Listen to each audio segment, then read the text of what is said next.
Welcome to the Dreams Are Real podcast, where we aim to ignite the fire that allows you to unleash your greatest potential. I'm your host, Dan McPherson, and I'm on a mission to help you own your story on the way to building your ideal life. The first step toward achieving your dreams is to overcome the momentum of zero. Take a step and let that motion dispel the emotions of fear, worry, or self-doubt. No matter where you are in your life or career, only you can make that choice. The good news, you've got this. Why? Because dreams are real. Let's dive in.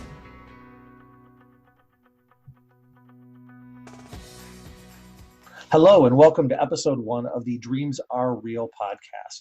I'm Dan McPherson, your host and the CEO and founder of Leaders Must Lead.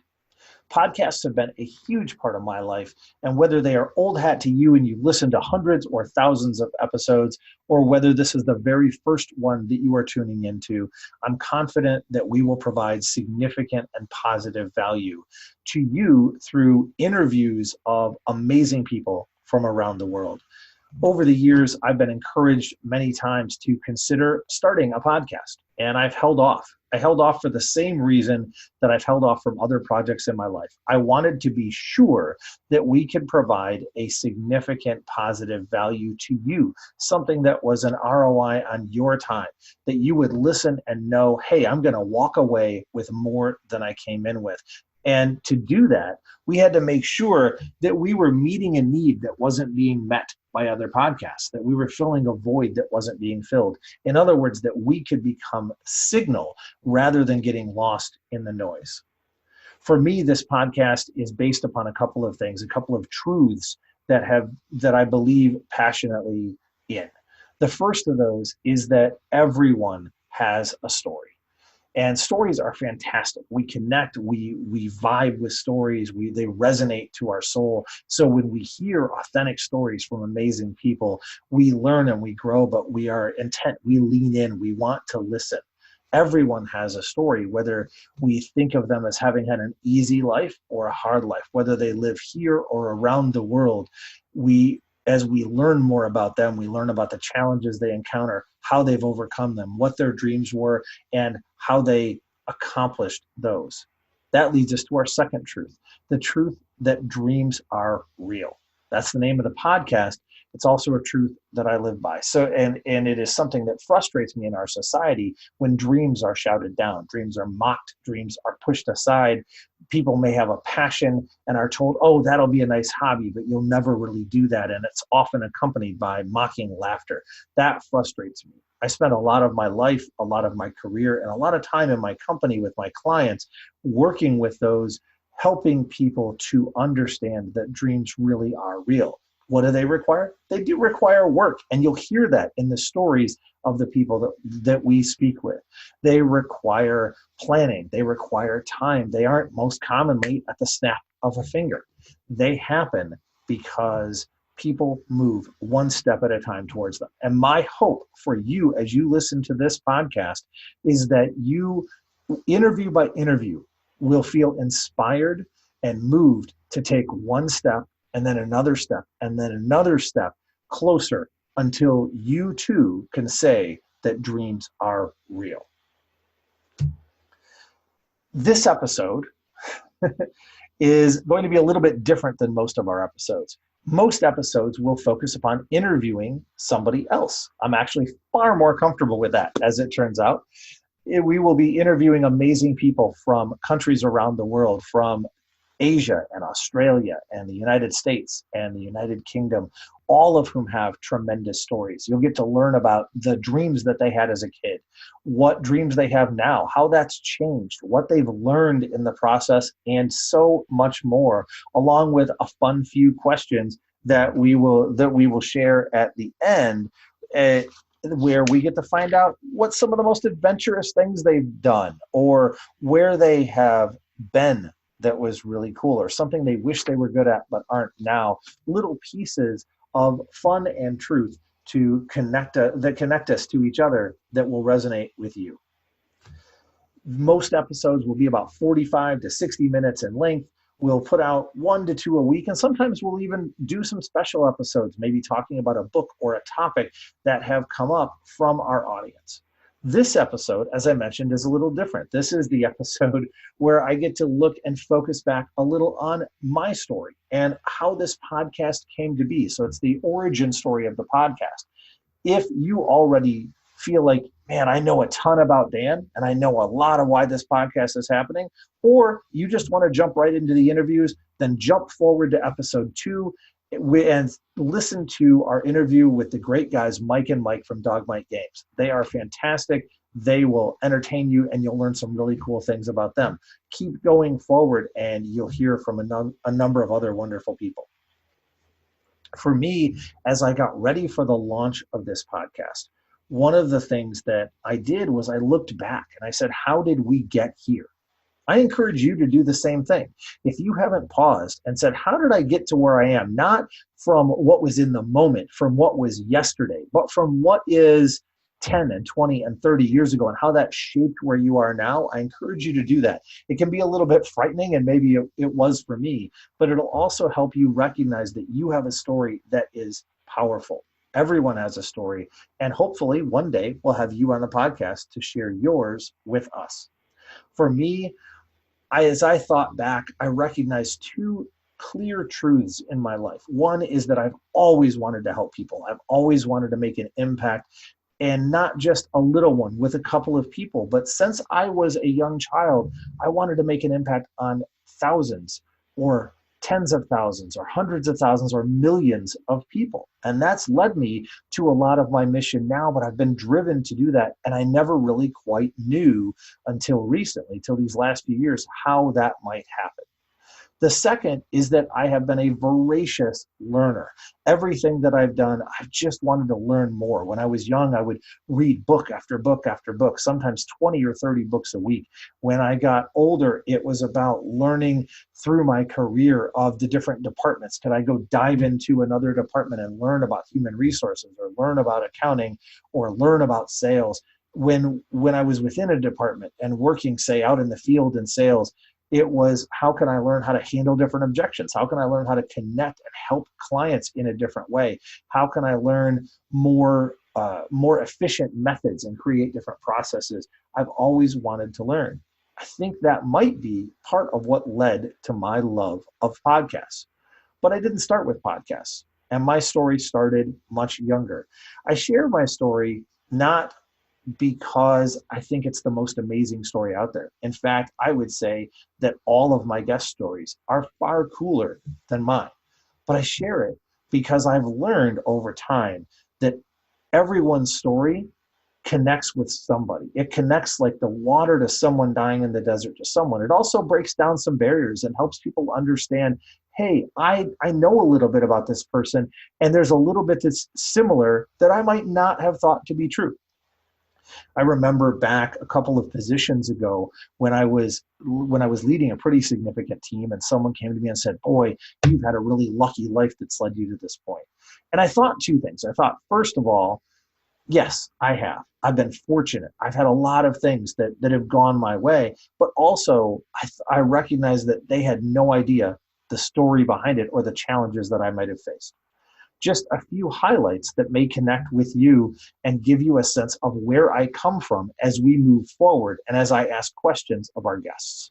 When I was very young, my parents were divorced.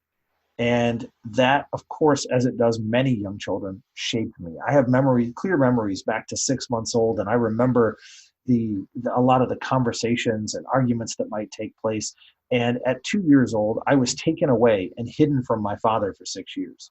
When we returned, my mother, one of the most impactful people in my life, just powerful and sacrificing so much for me, she brought me back and made sure that I always had food to eat. I remember one incident in particular where we had a half of a hot dog in the house, and she gave it to me and she went hungry.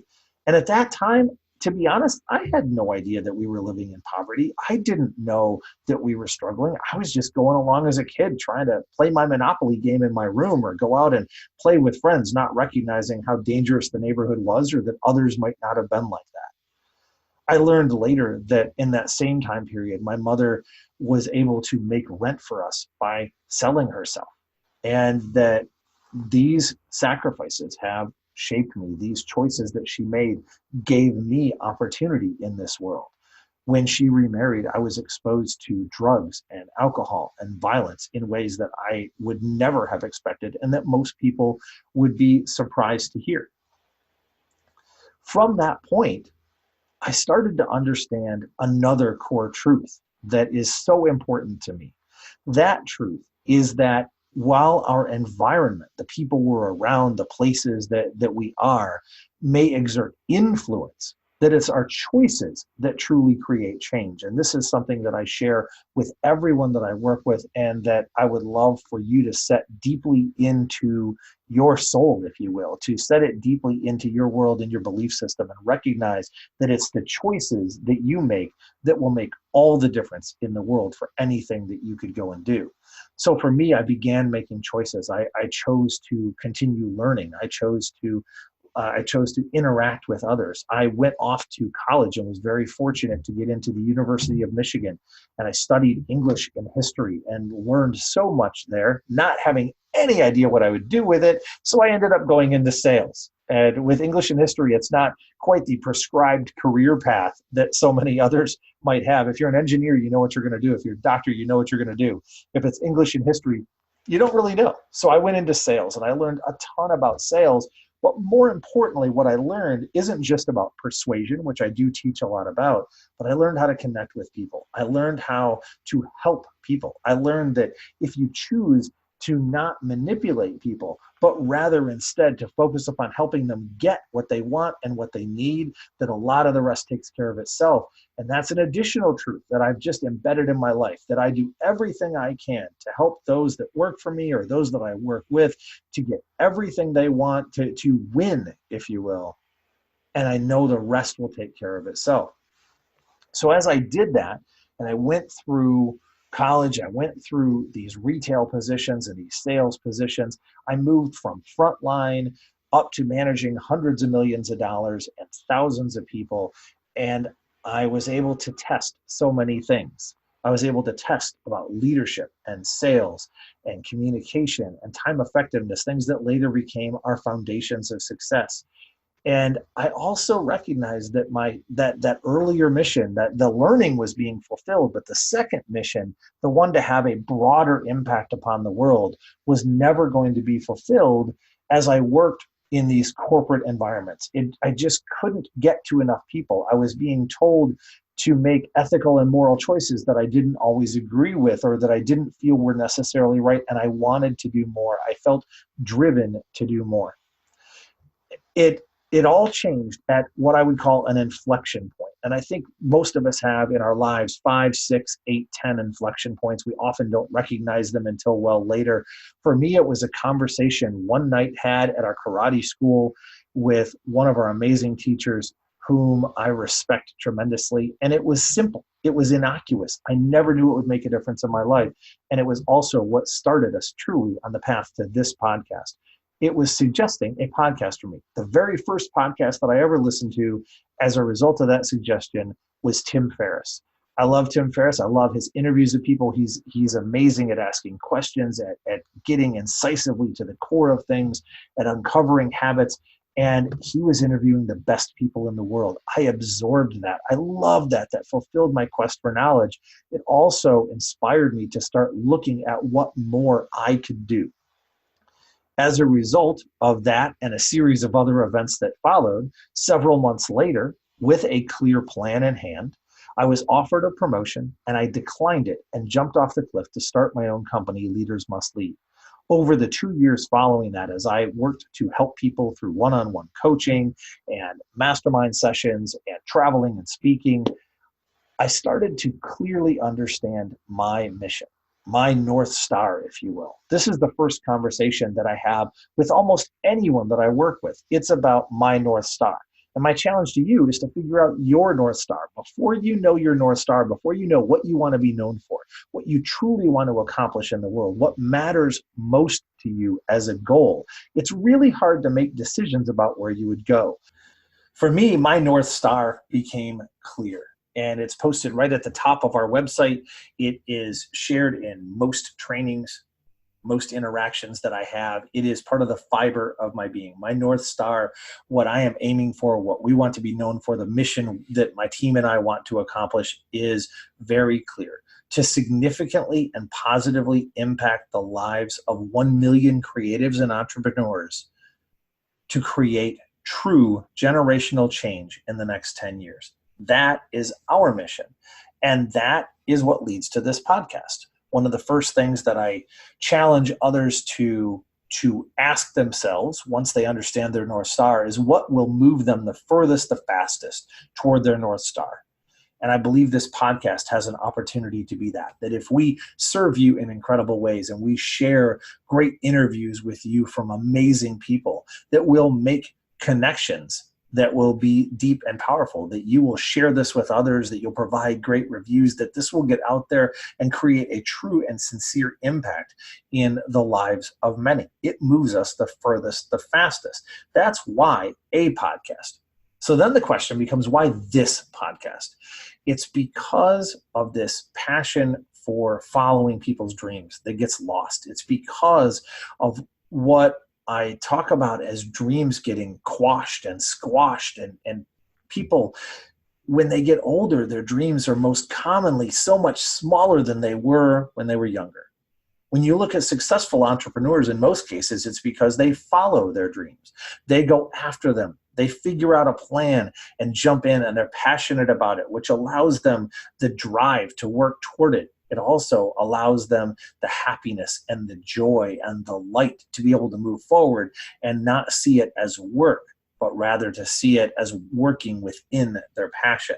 So that is something that we need to address. It's something that I don't see addressed in other podcasts, that I haven't heard addressed in a powerful way of really connecting with what people's dreams have been, what they are now, and why that has changed. So that's why this podcast. Why should you listen? You should listen because you have dreams. They may be long forgotten, or maybe they're right at the surface. They may be smaller, they may be large, they may be complicated, or they may be simple, but you have dreams. And listening to the stories of others, just as I listened to Tim Ferriss and Jocko Willink and others, and I listened to the stories that were there, these stories will get into you. They will inspire you. Each one of them will give you one thing or more that you can learn, and you can learn from others. It will give you one or more things that are inspirational, that speak to you and speak to you in a way that doesn't leave you when you stop listening.